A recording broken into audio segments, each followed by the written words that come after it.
Let me ask you something. How many times have you said, "I'll do it tomorrow," only to find yourself binge watching your favorite show instead? Yeah, we've all been there.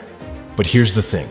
Procrastination isn't just about being lazy. It's a psychological trap, especially in your 20s.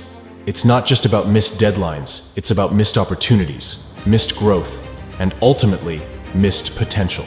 So, let's dive deep into why we procrastinate, and more importantly, how to break free from it starting today. Your 20s are supposed to be the most productive decade of your life, right? But many of us find ourselves caught in this cycle of delay, pushing off important tasks. Why do we do it? Well, it starts with our brain. You see, our brain is wired to prioritize short-term pleasure over long-term goals. This is called present bias. When we procrastinate, our brain is trying to protect us from stress or discomfort, even though it ends up causing more of it in the long run. Easy, crazy, right? Kind of like eating a tub of ice cream because future me will deal with the calories, right? Yeah, future you is not going to be happy. So, what's really going on? Let's break it down. There are two big reasons we procrastinate. The first is fear of failure. This one's tricky. When you're afraid of not doing something perfectly, it's easier to just avoid it altogether. Think about it.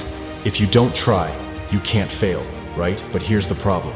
This mindset keeps you stuck, and eventually, that fear becomes a self-fulfilling prophecy. You miss deadlines, lose confidence, and the cycle continues. But let me ask you, when was the last time you actually regretted starting something? Exactly. It's usually not starting that we regret. The second reason? Lack of motivation. And here's the truth. Motivation doesn't just magically appear. Motivation is a tricky thing. Most of us wait for it, thinking we'll get started when we feel like it. But here's a game changer. Motivation comes after you start, not before. It's like trying to push a car. Once you get moving, the momentum builds. Studies show that breaking tasks into small, achievable steps creates a sense of progress, which fuels your motivation. Start small, even if it's just 5 minutes, and you'll see how the inertia turns into momentum. Think of it like flossing. No one really wants to do it, but once you've started, you're already thinking, well, I might as well floss the rest of my teeth now. Okay, so now that we know the why, let's get to the good part, how to stop it. Now, breaking free from procrastination is about two things: accountability and rewiring your habits. Let's start with accountability. Find a way to hold yourself responsible, whether it's through a friend, an app, or even writing it down in a journal. Studies show that when you share your goals or even write them out, you're way more likely to follow through. It's like having a tiny personal coach in your brain. Seriously, who doesn't love checking off a to-do list? It's basically adulting magic. And second, you've got to rewire your habits.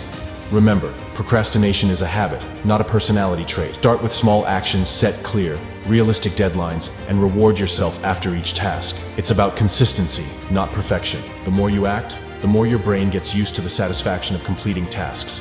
And suddenly, you'll find yourself procrastinating less and doing more. So there you have it, the psychology behind procrastination and how to conquer it. Remember, it's not about being perfect, but about taking that first step. Stop letting fear of failure or lack of motivation hold you back. Start small today and watch how your life transforms. Procrastination isn't a permanent fixture, it's just a speed bump. The only question now is, what will you accomplish when you stop letting it control you? If this resonated with you, don't procrastinate on hitting that subscribe button. More life-changing tips are coming your way, and I promise, you won't want to miss them. Let's tackle procrastination together, starting now.